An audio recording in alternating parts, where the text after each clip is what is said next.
Footwear ಅಂಗಡಿಯೊಂದರಲ್ಲಿ ಮಾಲೀಕ ತನ್ನ ಕಾರಿಗಾಗಿ ತೆಗೆದಿಟ್ಟ 15 ಲಕ್ಷ ರೂಪಾಯಿಯನ್ನ ಕಳ್ಳರು ಎಸೆದಿರುವಂತಹ ಘಟನೆ ದಕ್ಷಿಣ ಕನ್ನಡ ಜಿಲ್ಲೆಯ ಪುತ್ತೂರು ನಗರದ ಮಧ್ಯಭಾಗದಲ್ಲಿರುವಂತಹ ಫುಟ್ವೇರ್ ಅಂಗಡಿಯೊಂದರಲ್ಲಿ ನಡೆದಿದೆ.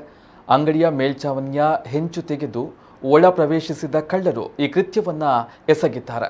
ಹಣದ ಜೊತೆಗೆ ಸಿಸಿ ಕ್ಯಾಮೆರಾದ ಡಿವಿಆರ್ ಕೂಡ ಕದ್ದೊಯ್ದಿದ್ದಾರೆ. ಸದ್ಯ ಪುತ್ತೂರು ಠಾಣೆಯಲ್ಲಿ ಪ್ರಕರಣ ದಾಖಲಾಗಿದೆ.